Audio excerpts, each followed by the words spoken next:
The Free Market, Presentation 6, Part B, and the Building Blocks of a Free Society series. From our story of the pencil in the previous section, we left off with, "It is even more astounding that the pencil was ever produced."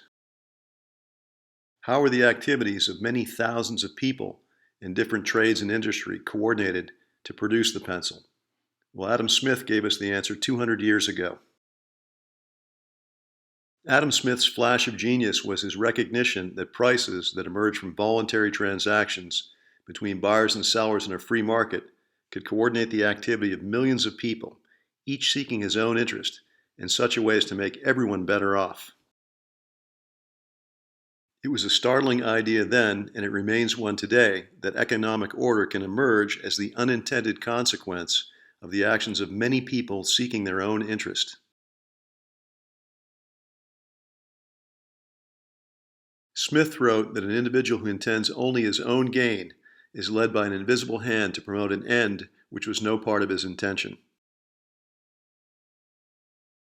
Prices play a critical role in the operation of the free market. The price system is the mechanism that performs this task without central direction, without requiring people to speak to one another or even to like one another. When you buy your pencil or a loaf of bread, you don't know whether they were made by a white or a black man, by a Chinese or an Indian. As a result, the price system enables people to cooperate peacefully in one phase of their life, while each one goes about his own business with respect to everything else. Adam Smith showed us that prices perform three functions in organizing economic activity. Number one, they transmit information.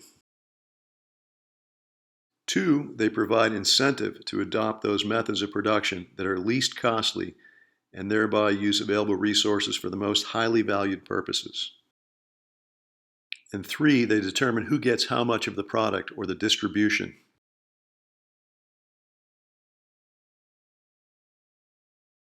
The role of prices in the transmission of information. Suppose that for whatever reason there is an increased demand for pencils. Perhaps because a baby boom increases school enrollment. Retail stores will find that they are selling more pencils. They will order more pencils from their wholesalers. The wholesalers will order more pencils from the manufacturers, and the manufacturers will order more wood, more brass, and more graphite. In order to induce their suppliers to produce more of these items, they will have to offer higher prices for them. The higher prices will induce the suppliers to increase their workforce to be able to meet the higher demand. To get more workers, they will have to offer higher wages or better working conditions. In this way, ripples spread out over ever-widening circles, transmitting the information to people all over the world that there is a greater demand for pencils. Or to be more precise, for some product they are engaged in producing for reasons they may need not know. Prices not only transmit information from the ultimate buyers to the retailers, wholesalers, manufacturers, and owners of resources, they also transmit information the other way.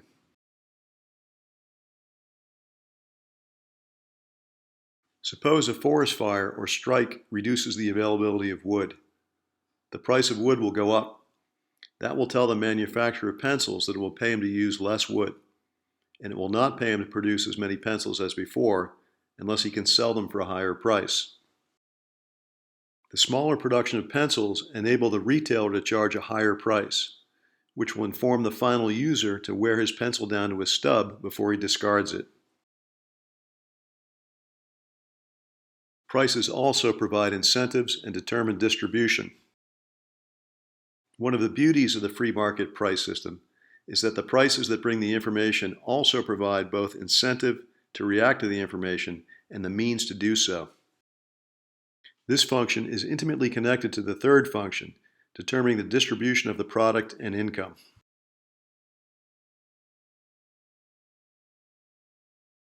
The producer's income is determined by the difference between the amount he receives from the sale of his output and the amount he spends in order to produce it.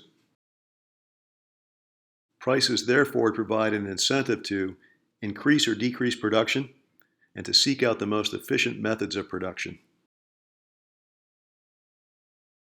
The price system also provides incentives and distribution for the workers. A higher demand for wood will tend to produce a higher wage for loggers. This is a signal that labor of that type is in greater demand than before.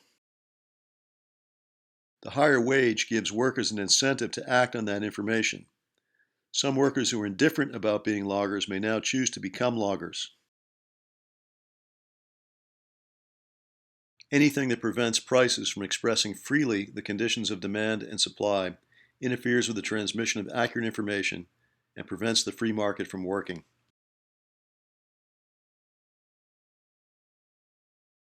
Tariffs, fixing prices or wages, expensive regulation, subsidizing certain products, monetary policies that increase inflation, these are all things that governments do, and they're a major source of distortion in the price system. In our pencil example, if the price of wood goes up due to regulations or inflation, the producers of wood cannot know whether it's because of government causes or because the demand for wood has actually gone up.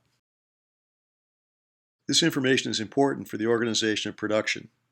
If the producers increase production in the absence of increased demand, they will make a costly mistake that ripples through the entire system. Key points for Section 6, Part B on the free market. Adam Smith recognized that the prices that emerge from voluntary transactions between buyers and sellers in a free market could coordinate the activity of millions of people, each seeking his own interest, in such a way as to make everyone better off. Government intervention prevents prices from expressing freely the conditions of supply and demand and interferes with the accurate transmission of information necessary for the free market to function.